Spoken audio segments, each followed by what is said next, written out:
नंगौ गासैखौबो नैबे समाव आङो मागो दमासिनि गासैनिसिमबो गाहाम हामलायनायखौ जासिबाय। नोंथांमोना मिथिगौ पुस मासनि जोबथा आरो मागोनि गिबि सप्तानिफ्रायनो गासैबो बर' माहारिजों लोगोसेनो आसाम नाङैनो मागो दमासिखौ गाजा गोमजायै फालिनायखौ नुनो मोन्दों। नंगौ नैबे समाव क'क्राझार सोहोरनिनो जिडि र'डनि साखाथियाव थानाय नैबे गोजोनपुरि गामि, बे गोजोनपुरि गामिनि रायजो राजाफोराबो नैबे समाव गोजोनपुरि क्लाब, बे क्लाबाव समायना भाबै नोंथांमोना नुनो मोन्दों। बेवहाय मागो दमासिखौ बिथांमोना गाजा गोमजायै बिथांमोना फालिदों। नोंथांमोना नुनो मोन्दों बेवहाय गोबां रायजो राजाफोरा थुबिर जानानै बिथांमोना बेवहाय मागो दमासिखौ फालिनाय जादों। आरो बेवहाय नोंथांमोना नुनो मोन्दों बेवहाय बर' आइजोफोरा नैबे उवाल देनानै नैबे फिथा सावनो थाखाय बिथांमोना बेखौ देनाय जादों। आरो लोगोसे नोंथांमोना नुनो मोन्दों बेवहाय गोबां नैबे बर'नि आइजोफोरानो बेवहाय फिथा देनाय जे अन गुन्दै, बे अन गुन्दैखौ बिथांमोना सालिदों। थामहिनबा बेखौ गुन्दैखौ बिथांमोना समायनायै बिथांमोना सालिदों। आरो बेहाय मा उद्देश्य दं, मा थांखि लानानै बिथांमोना बेयाव नैबे मागो दमासिखौ फालिनाय जादों, थामहिनबा बेवहाय सेलेब्रेसन खालामदों नैबे गोजोनपुरि क्लाब जे लांगोनायाव। बेहाय आङो नैबे समाव बे गामिनिनो मानगोनां गावबुरा बिथाङा दं। नैबे समाव आङो नैबे गोजोनपुरि गामिनि मानगोनां गावबुरा बिथाङा दं। आं बिथांनिफ्राय मोनथिनो लुबैगोन, बिथांनिफ्राय मोनथिना लागोन जे बिथांमोना मा थांखिजों नैबे समाव समायना रमायना भाबै नैबे गोजोनपुरि क्लाबाव बिथांमोना मागो दमासिखौ फालिदों। मा बुंगोन बे समाव नोंथांमोना नैबेहाय समायनायै गोबां गामिनि रायजो राजाफोरा फैनानै बेवहाय मागो दमासिखौ बेवहाय फालिनायखौ नुनो मोन्दों। बे समाव मा बुंगोन? गिबियावनो आं नोंथांमोननि जे बड'लेण्ड बुब्लिखौ आङो गोजोनपुरिनि गावबुरा जानानै नोंथांमोननिसिम बरायनाय थाहैबाय। आरो दिनैनि बे पुस मागो दाननि संक्रान्ति दिनाव जे जोङो नैबे गोजोनपुरि गामियाव संक्रान्ति हिसाबै जे बर' गोदोनिफ्रायनो परम्परा सोलिबोबाय थानाय बर' बोराइनि जेनाखि नेमखान्थि बायदियै जोंहा मोनसे फोरबो दङ। जों बर'फोरनि गेजेराव गोबां फोरबोफोर दङ। बिनि गेजेराव नैबे जोंहा दमासियाबो मोनसे जोंनि थाखाय बिराद गोनां फोरबो। बियो जोंनि नागारनो हायै मोनसे फोरबो आरोखि। खारना मा जाहैबाय, जोङो थांनाय दैज्लां बोथोराव जोंनि बर' हारिया जिहेथु आबादारि, बेहाय जों गायनानै मोननाय माइ आबादनिफ्राय जेनाखि माइ गोरलै मोन्दों, फसल फिथाइ सामथाइ गोरलै मोन्दों, बेखौ लानानैनो जों दिनै पुस दाननि जेनाखि जोबथा सान जे संक्रान्ति, बे संक्रान्तियाव जोङो रायजो राजाजों जयै दमासिखौ फालिनो थाखाय जोङो फिथा सिथाव सौनानै जोङो बेखौ रायजोआवनो जानो माने जयै आयजन खालामनाय जादों आरोखि। जों नुनो मोनो गोबां न'खरफोराव जिहते नैबे मागो दमासिखौ फालिनाय जायो। दा नोंथांमोननिखौ एसे आलादा नुदों। नैबेहाय नोंथांमोना मोनसे जायगायाव थुबुर जानानै गासैबो रायजो राजाफोरा फैनानै बेवहाय नोंथांमोना मागो दमासिखौ फालिनाय जादों। मा बुंगोन बे समाव? नंगौ, बियो जोंनि नैबे गोजोनपुरियाव दा संक्रान्ति हिसाबै दमासिखौ फालिनो लानाया एखे आलादा। खारना मा जाहैबाय, जों गोदोनिफ्रायनो न' हिसाबै फालिबोदोंमोन दमासिखौ। न'खरफ्रामबो जोङो सौराय फिथा लारु एवनानै जोङो न'खर गावबागाव न'खरावनो सौनानै जायोमोन। नाथाय जोंनि नैबे गोजोनपुरियाव जों नैबेखौनो लाबोदों जे नैबे गेजेर खन्द'आव जोंनि बर'फोरा गावनि हारिमुनि माखासे फोरबोफोरखौ बावलांनो हमबायमोन। दा बिनि थाखायनो जोङो नैबे क'क्राझार सोहोरनि खाथियावनो नांजाबनाय मोनसे गोजोनपुरि गामि, बे गोजोनपुरिया जोङो बर' हारिनो मोनसे मेसेज होनो नागिरदों बिनि गेजेरजों। खारना मा जाहैबाय, जे जोंनि टाउननि ओनसोलावबो नैबे मागो जेखौ दमासि होननानै बुङो, बे दमासिखौ जोङो बर' हारिनि मोनसे फोरबो हिसाबै जोङो जेसेबां समसिम जोंनि बर' हारिया थांनानै थागोन, बे समसिमाव जोङो मागो दमासिखौ फालिलांबाय थानांगौनि गोनांथि दं होननानै जोङो मेसेज होनो बे आयजनखौ खालामनाय जादों आरो। नंगौ बिथाङानो जादोंमोन गामिनि गावबुरा नैबे गोजोनपुरि गामिनि बिथाङानो गावबुरा आरोबाव आङो बे गामिनिनो रायजो राजा बिथांमोननिफ्राय जोङो मोनथिनो लाबावगोन नैबे समाव आरोबाव गामिनिनो सासे गाहाय गागि दैदेनगिरि बिथांनिफ्रायबो आं मोनथिना लागोन जे बेहाय जे बिथांमोना जे नैबे समाव मागो दमासिखौ बिथांमोना फालिदों दा बेहाय गोबां बर'नि जे सुबुंफोरानो दा जोङो गामिफोरावबो नुयोना नैबे मागो फालिनाया एसे आलादा रोखोमाव जाबाय दा बे बिथिङाव नोंथांमोननिफ्राय बुजिनो लुबैगोन आं मोनथिनो लुबैगोन जे बेहाय नोंथांमोना समायना भाबै नैबेहाय प्लेटफर्माव फैनानै नोंथांमोना मागो दमासिखौ फालिदों मा मेसेज होगोन जों बर'फ्रा गोदोनिफ्रायनो दमासिखौ गामि गामि फालिबोयोब्लाबो दा एसे गामि गामि बावलांनो हमदों दा बे बावलांनो हमनायखौनो जों दिनै टाउनाव थाफैदोंब्लाबो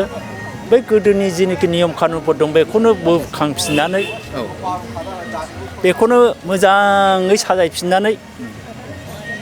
बे गोदो गोदायनिखौनो दानि रिभाइभ खालायफिनथारनानै एखेबारे जाकजमकै बर' जाथिनि जिनिखि गारनो हायै उत्सब बे फोरबोखौ जोङो बयनिबो सिगाङाव फोरमायनानै बयनोबो जोंनि बर' हारिया जेनेबा कनसियास जाबोयो बे फोरबोखौ जेनेबा गारा बेखौ गुदिनिफ्राय मोनफा मोनफा मोनफा बासियै नागिरै बेखौ जोङो सब समय पालन खालामलांनाया मोजां होननानै आं सानो दा बेहाय मोनसे खोन्था जोंनि गेजेराव खायसे लाइमोनफोरा बा बर'नि गोबां सुबुंफोरा खायसे मोनथिना लागा दमासि होननानै बुंनाय जायो गुबै ओंथियाव मा बे दमासिखौ दे बुङो दमासिनि ओंथिया मा बे गोब्राब सोंथि दमासि बे दमासिखौ जों गोदोनिफ्रायनो दमासि बुंबोदों जोंनि आइ आफामोननिफ्रायबो जों दमासि होननानैल' खोनाबोदों दा बे दमासि बे दमासि बे सोदोबाव मा ओंथि हाबजोबनानै दङ बेखौ आं बुंनो गोब्राब मोनदों अब्लाबो हयथ' जानो हागौ द' माने जोङो द'खौ फोरमायो माने नङा होमबा 6 बुजियो दा 6 बा जोङो द' बेनिफ्राय मास माने मास द' मास जाहैबाय आरो सि होनना बुंदों हयथ' बियो ओरैबायदिबो जानो हागौ 6 मासाव जोङो जेनोखि आबाद खालायनानै मोननाय फिथाइ सामथाइ माइरं सिबिं सबाय बायदिसिना जेखौ बुथुमनानै मोनदों बे बुथुमनानै मोननाय मुवाफोरखौ ज' खालामलायनानै बेखौ जेनोखि फिथा सौराय बायदिसिना खालायनानै जों जे जायो बेखौनो रंजा बाजायै गावनि गोसोनि जेनोखि दुखु मोनबोनाय हांमा मोनबोनाय बेफोरखौ स्रां खालायनो थाखाय बे उत्सब फालिनायखौनो हयथ' दमासिबो होननानै बुंदों जानो हागौ नङाबा 6 मासनि मासियारि बे उत्सब बे उत्सबखौनो हयथ' दमासि सुंद'यै हयथ' बुंनो हागौ आङो मोनसे माबायाव मोनदोंमोन गोदो हाइ स्कुलाव फरायनाय समाव कमल कुमार ब्रह्म सार लिरनाय बर'नि रावखान्थि होननायाव बावहाय बिथाङा लिरदों दाउनि बिदै दाउदै दाउनि खि दाउखि 6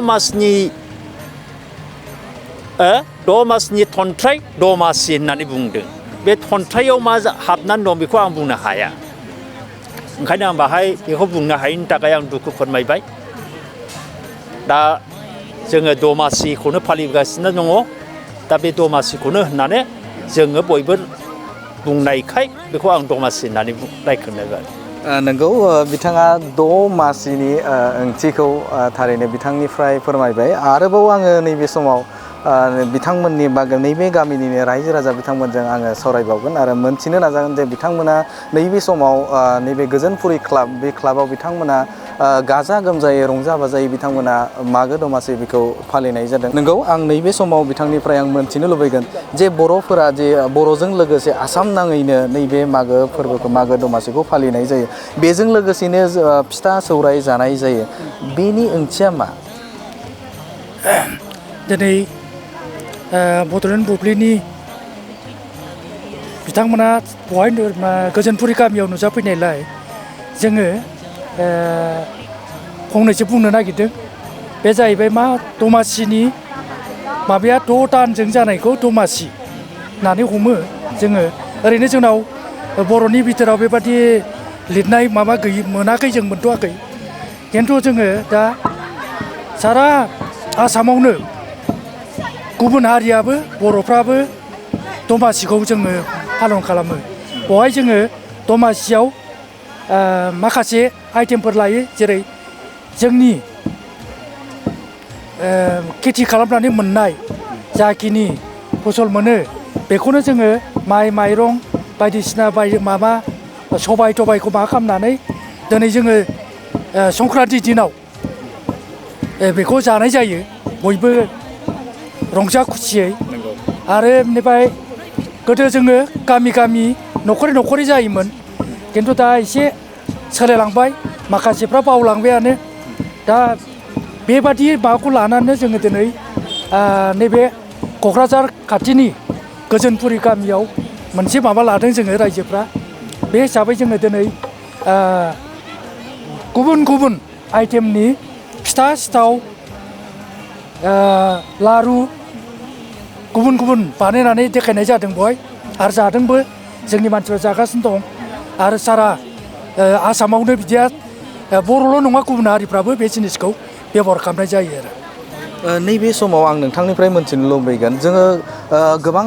गोदोनि समाव जोङो जिमानखिनि मोनथिगौ बा जों नुनो मोन्दों गुबुन गुबुन जायगायाव बा नैबे टेलिभिजननि गेजेरजों फोरमायनाय जायो गोबां जायगाफोरावनो नैबे बेलागुर लुनाय जायो दा नोंथांमोननियाव बेलागुरफोर लुनायनि मोनसे थासारि दं नामा बा नोंथांमोना लुदों नामा बेखौ आङो मोनसे खोथा बुंनो नागिरदों बेलागुरखौ जोङो जोंनियाव बहाय खालामनाय जायाखै आरो मानो होनोब्ला जोंना बे टाउन एरिया एसे जायगाबो गैया जोंहा खिन्थु जोङो नुगासिनो दं ओरै चिरांनिफ्रायनो गासिबो आपार आसामसिम बेलागुरखौ बाहा खालामनाय जायो खिन्थु जोंनाव दा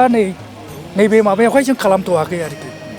नोंथांनिफ्राय आं मोनथिनो लुबैगोन जे आसामाव आसाम नाङैनो जोङो नुनो मोन्दों बेवहाय नैबे बेलागुर बानायनाय बायदिसिना न'निबो माखासे मोजां मोजां नुथायफोरखौ बाहायो आरो बेखौ सोरखारा बिथांमोननो मोनसे साबसिन जायोबा माने बेखौ बानायनो हायो दा बेनो बान्थाबो होनाय जायो थारैनो बेखौ आसामावबो थामहिनबा नैबे आसामनि बिटिआर जोंना बिटिसि सोरखार बिटिसि सोरखारावबो बेफोरबायदि नैबे जोंनि गोमालांनो हमनाय खायसे जोंनि जे हारिमुनि मोनफा मोनफा बेबो मोनसे थासारि दा बैफोरखौ लाबोनो थाखाय माबा मोनसे राहा लानाया मोजां होननानै सानो नामा नोंथाङा आं दिनै नोंथांमोननि चेनेलनि गेजेरजों फंनैसो बुंनो नागिरदों मानो होनबा जोंनि बर' हारियाव दा गोबाङानो गामियाव थायालासेनो टाउनाव थाफैजोब्बाय माखासे नियम कानुनखौ बावलांबाय दा बेफोरखौ जोङो आं सानो जुदि सरकारनिफ्राय माबा मोनसे कमिटि दानानै होनानै आगोलनि जे माने नियम कानुन गोरोङारि मानसिफोरखौ लानानै जाहाथे बेखौ मोजाङै सालायलांनो थाखाय नाजायो आं बेखौ खावलायो आरो नंगौ बिथाङा खोब मोजां मोनसे बाथ्रा बुंदों जे जाखिनि बेवहाय गोदोनि जोंनि हारिमुनि बा खायसे बावलांनो हमनाय खायसे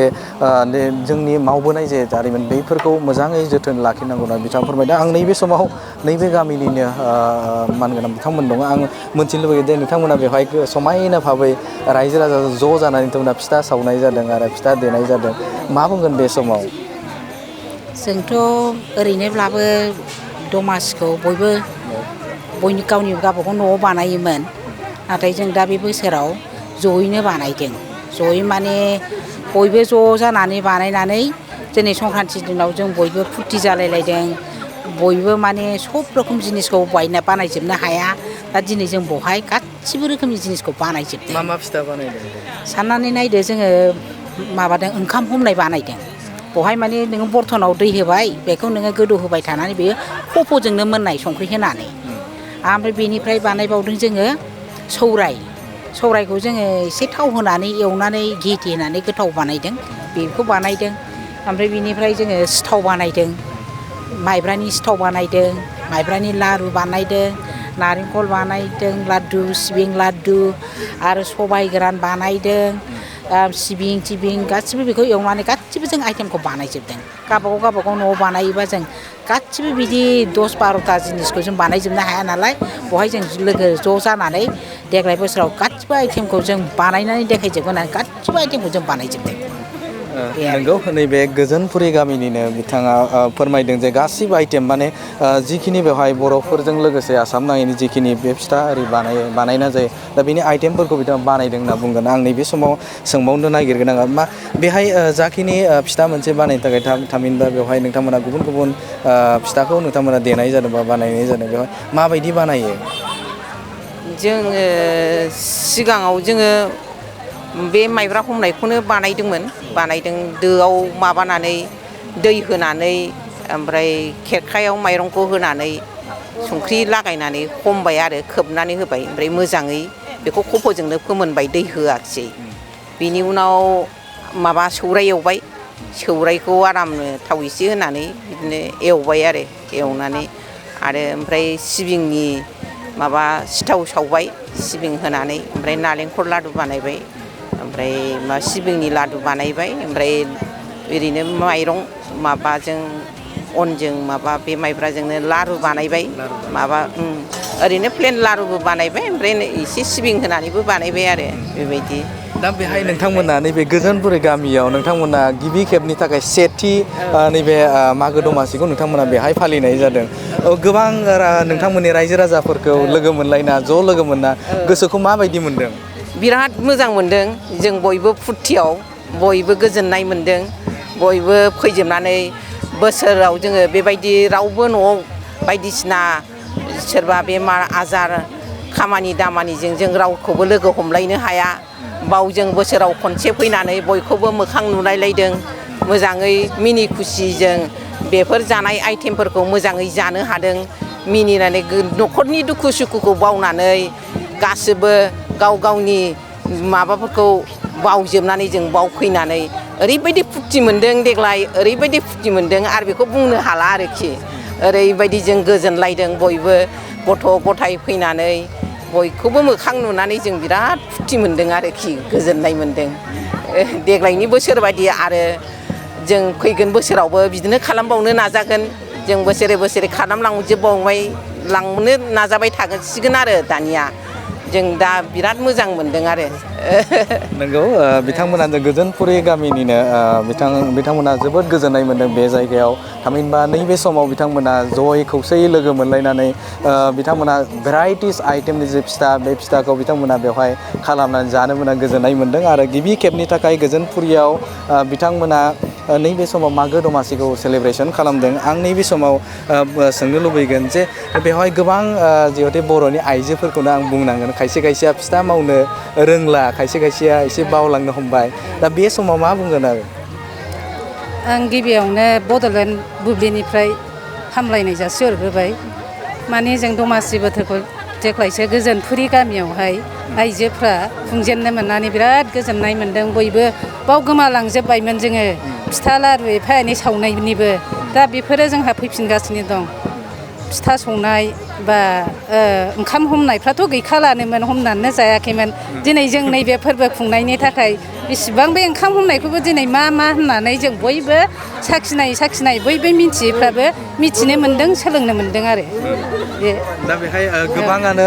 खायसे खायसेया बावलांनो हमबाय दा बावलांनो हमनायाव नोंथांमोना बेखौ गोदानै नैबे समाव नैबे प्लेटफर्माव थामहिनबा नैबे गोजोनपुरि क्लाबाव ज' जानानै बेखौ रोङिखौ फोरोंनाय बायदि जाहैबाय। बे समाव आं नोंथांनियाव सोंनो लुबैगोन जे बर' रायजो राजाफोराबो खायसे खायसे जायगाफोराव दा नोंथांमोना क'क्राझार नोगोराव थाहैबाय दा बिदिनो गुबुन गुबुन जायगा नोगोरफोराव थाहैनाय बै आइजोफोरखौ मा बुंगोन बे समाव? गुबुन गुबुन जायगाया सेलेब्रेसन जोङो फैबानो माने जोङो बेबायदि सेलेब्रेसन बानायनायखौ बिसोरनोबो जाहाथे जों दिन्थिनानै फोरोंलांनो हायो बिसोरखौ गोसोआव लानानै बेबायदिनो गामि गामि सेलेब्रेसनखौ रोङिखौ रोंहोनाय फोरोंनाय इयुननि गथ'फोरखौबो जों फोरोंलांनो नाजानाय बेफोरखौ जों फोरमायना होगोन आरो गुबुनफोरनोबो। गोजोननाय थाबाय जा बिथाङा गोबां जिखिनि फिथा जाखिनि मावनाय बेखौ नैबे प्लेटफर्माव फैनानै खायसे रोङिखौ बिथांमोना मोजाङैनो फोरमायनो हादों। आरोबाव आङो सोंनो लुबैबावगोन जे बेवहाय ज'यैनो फिथा सिथाव नोंथांमोना एवनायजों लोगोसेनो बेवहाय समायना भाबै नोंथांमोना बेहाय सेलेब्रेसन खालामबाय थादों। दा बेहाय गोजोननाया माबायदि मोन्दों बेयावदि फार्स्ट टाइमाव गिबि खेबनि थाखाय नोंथांमोना मागो दमासिखौ बेवहाय फालिनाय जादों मा बुंगोन बे समाव? मोजां मोनदों बयबो रंजा बाजा माने फिथा सिथाव सावनानै जानो फैनो हादों। जोंनि आइजो लोगोफ्राबो गामिनि रायजो राजायाबो जोबोद गोजोननाय मोन्दों आरो जाहाथे जों बेफोरखौ बेबायदिनो देखायै फैगौ गथ'साफोरखौबो बिसोरबो जाहाथे आग्रह जायो ओरैबायदि जोंनि सावनायखौ नुनानै मोजां मोनो गोजोननाय मोन्दों आरो ओमफ्राय फोरोंलांनायबो जाबाय बेनो औ जेनेबा ओरैबायदि सङोमोन जोंनि आइमोनहा बा मादै आदैमोनहा बेबायदि सेलेब्रेसन खालामोमोन जाहाथे जोंबो बिदि खालामनांगौ बिसोर जाहाथे गोसोआव माने आग्रह जायो आरोखि।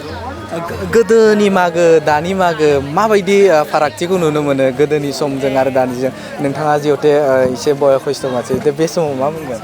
गोदोनाथ' गामि न'खर हाबनानै जानायमोन नालाय सिथाव फिथा ओमफ्राय बिदिनो गामिफोरनाथ' जाथिनि हिसाबै एसे लोंलाबायोमोन। दा जों बे लोंनायखौ गारजानो लुगैदों आरो गारनानै जाहाथे बे जों दा जेरै आयजन खालामदों बेबायदिनो मोजाङै डिसिप्लिन स्टेन्डार्डै संनानै जानाय रंजा बाजा बेबायदि जाहाथे जालांनो हायो आरो भबिसतआवबो बेखौनो आं माने सानो आरो मोजां जाहाथे जायो आरोखि। बिथाङा बुंबाय जे गोदोनि जे नैबे मागो दमासि फालिनाय आरो दानि एसे फालिनाय बेनि सायाव बुंबाय आङो बिथांनिफ्राय मोन्थिनो लुबैबावगोन जे गोदोनि समाव जिहेथु बर'फोराबो बा दाबो बर'नि गामिफोराव जे मागो दमासिखौ फालिनाय मोनो ओमफ्राय आगोलनि फालिनायजों आरो दानिजों नोंथाङा माबायदि डिफारेन्सखौ फारागथिखौ नुनो मोनो? फारागथिया बेनो गोदोथ' एसे न' एसे माबालायनानै जानाय नियम दंमोन ओमफ्राय दानि जुगाव एसे खौसेथिया एसे खम जाबाय नालाय गाव गावबागाव माबानाय थायो आरो एसे जानाया ओमफ्राय दाथ' जों बुंनो थांबा बे मेला बायदि बानायनायावसो नुसै न'आवथ' खमानो जाखाबाय बायनानै जाखासै ओंखायनो जों दा बिदि खालामनानै एसे गथ'फोरनो एसे देखायनो सानदों आरो जेन'बा माब्रैहाय अनखौ देयो माब्रैहाय सावो सिथावखौ माबायदि लारुखौ माबायदि बेफोरखौ एसे जों बोसोरे जुदि बिदि बानायलांबाय थायो होमबा दानि गोदान गथ'फ्रा बुजिलांगोन ओमफ्राय खौसेयै बोरै जालायनांगौ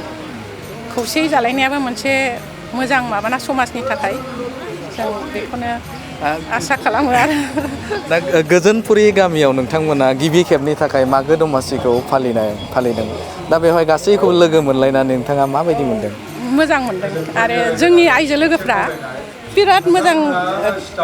सहाय होलायनानै मावदों आरो जों दहाय साननिफ्राय 12थानिफ्रायनो जों बाव दं ज' साननि 12थानिफ्राय आरो जों दा सिथाव सावखानानै जों दा ओंखामनि माबा खालामगोन ओंखाम जागोन जयैनो गथ' गथाय फैगोन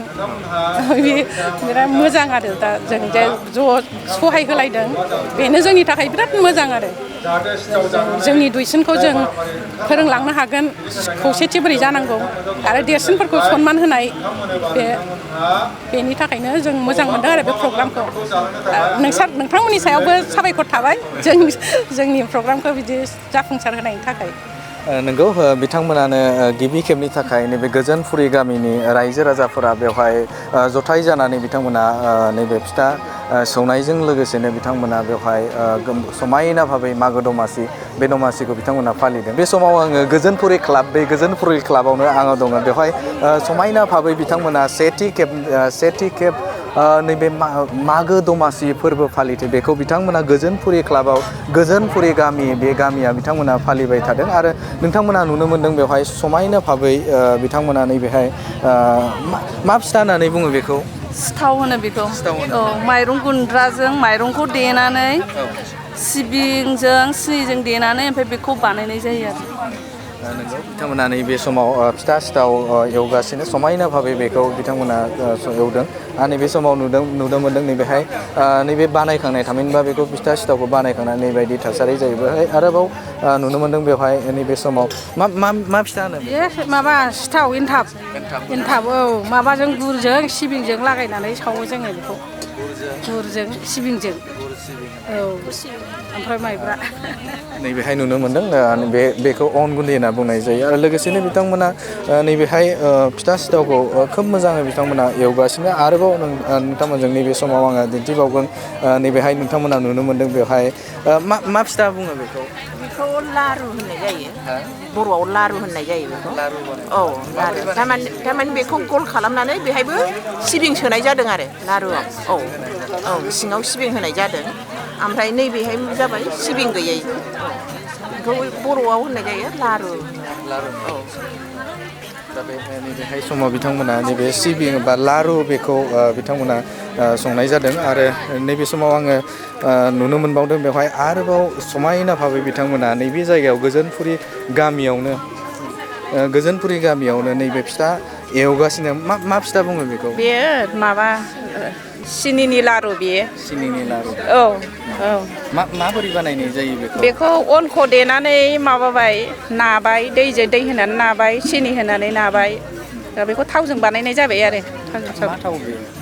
रिफाइन थावजों बानायबाय औ बेहाय नैबे फिथाखौ जे बानायदों बिथांमोना बानायबाय थादों नोंथांमोना नुनो मोन्दों बेवहाय नैबे गोजोनपुरि गामिनि रायजो राजाफोरा बेवहाय ज' जानानै खौसे जानानै बिथांमोना नैबे समाव फिथा जे बानायनो थामहिनबा गिबि जे मागो दमासि बे सेलेब्रेसनखौ बिथांमोना खालामगासिनो थामहिनबा बिथांमोना फालिगासिनो नोंथांमोननो आङो खोन्थागासिनो नैबे समाव गिबि खेबनि थाखाय मागो दमासि सेलेब्रेसन खालामनाय गोजोनपुरि गामिनि आरो नैबेहाय नोंथांमोना नुनो मोन्दों बेखौ बेहाय ओंखाम बानायनाय जादों थामहिनबा मा बुस्थु बेखौ मा बुङो बेखौ सौराय लादुरा सौराय लादु माबोरै खालामो बेखौहायो माइब्राखौ सिगां सोमनानै लाग्रोनांगौ बिनि उनावहाय एवबानो जाबाय थाव होआबाबो जायो बेयावहाय थाव होनानै एवनाय जादों आरो औ बेखौ थाव होनानै एवदों थाव एसे होनानै एवदों दा बेवहाय नोंथांमोना नुनो मोन्दों बेखौ समायना भाबै बेखौ एवनाय जादों आरो बेखौ खौसे जानानै नैबे गोजोनपुरि गामिनि जे रायजो राजाफोरा बेवहाय बिथांमोना दा बे जानाय जागोन आरो लोगोसेनो बेवहाय नोंथांमोना नुनो मोन्दों बेवहाय गिबि खेबनि थाखाय मागो दमासि फोरबो फालिदों नैबे गोजोनपुरि गामिनि रायजो राजाफोरा आरो बेवहाय नोंथांमोना नुनो मोन्दों बेवहाय जाखिनि बेवहाय बानायनाय जादों नैबेहाय नोंथांमोना मोन्दों सौराय बिथांमोना सबाइ गोरान बेयो आरो लोगोसेनो गोबां जिखिनि बेवहाय बानायनाय जादों बेखौ समायना भाबै बिथांमोना बेवहाय रिजायना दोनदों आरो रायजो राजाफोरा नैबे गोजोनपुरिनि रायजो राजाफोरा बेखौ बिथांमोना दिनै बे खौसेयैनो ज' जालायनानै डिफारेन्स पार्टनि बा डिफारेन्स आइटेमनि जे फिसाफोर लारुफोर बेखौ बिथांमोना बानायनानै जादों आरो बिथांमोना बेजोंनो मोनसे मेसेज फोरमायनो नागिरदों जे बिथांमोना खौसेथि जानानै आरो जाखिनि बेवहाय जिहेथु न'खरफोर थामहिनबा बर'नि जिखिनि माखासे गारबोनाय जे बावबोनाय माखासे माने जोंनि जे हारिमु बेखौ बिथांमोना फोथांना लाखिनो थाखाय बेखौ मावनाय जादों आरो लोगोसेनो नोंथांमोना नुनो मोन्दों बेवहाय बिथांमोना नैबे अन देबाय थादों आरो बिथांमोना नैबे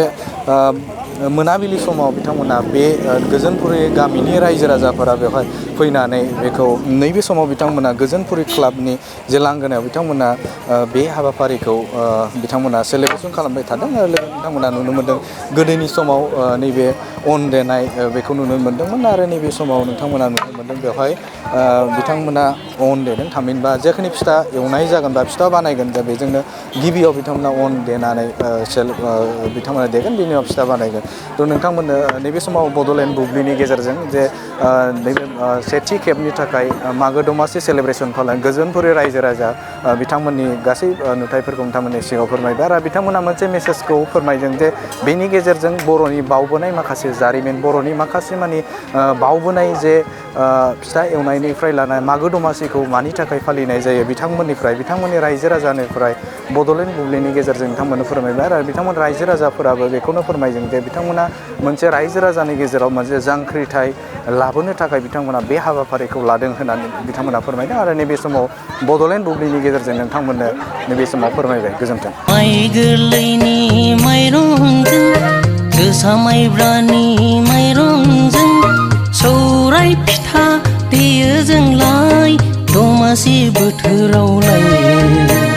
सौराय फिथा देयो जोंलाय दमासि बोथोरावलाय रे जादो लोंदो दमासि बोथोरावनो दे रंजा दे मोसा दे दमासि बोथोरावनो रे जादो लोंदो दमासि बोथोरावनो दे रंजा दे मोसा दे दमासि बोथोरावनो ना बेदरनि आंखाल गैयै धोनि गोरिब बोसोराव खनसेल'खा ना बेदरनि आंखाल गैयै धोनि गोरिब बोसोराव खनसेल'खा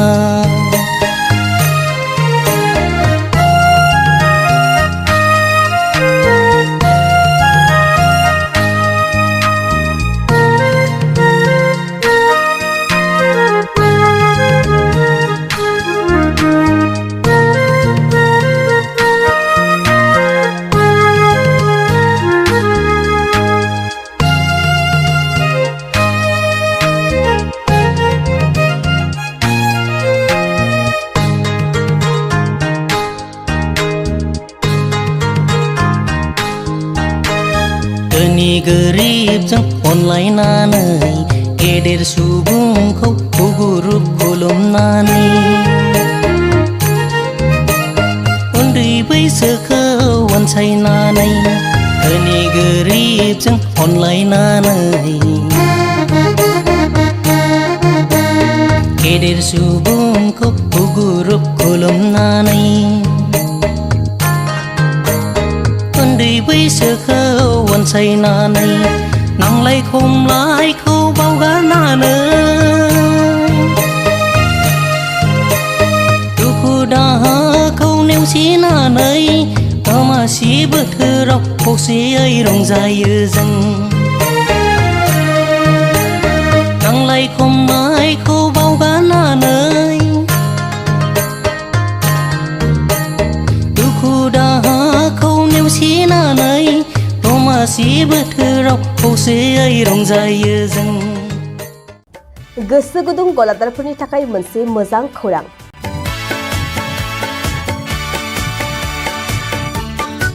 अदालगुरिनि रौता सारियालियाव खुंनो लानाय मिरु एबसुनि 50 बोसोरसालिया जथुमायाव एक्जिबिसननि थाखाय गलादारफोरनिसिम जर'खा फोसावनाय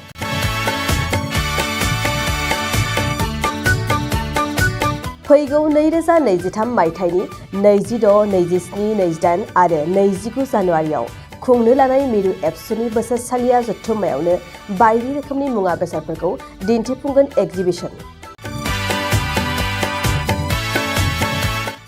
बे एक्जिबिसनावनो आबादारि हेन्डलुम टेक्सटाइल फिचारि आरो हारिमु बायदि बायदि आयदाफोरखौ दिन्थिफुंनो थांखि लादों बानजाय आफादा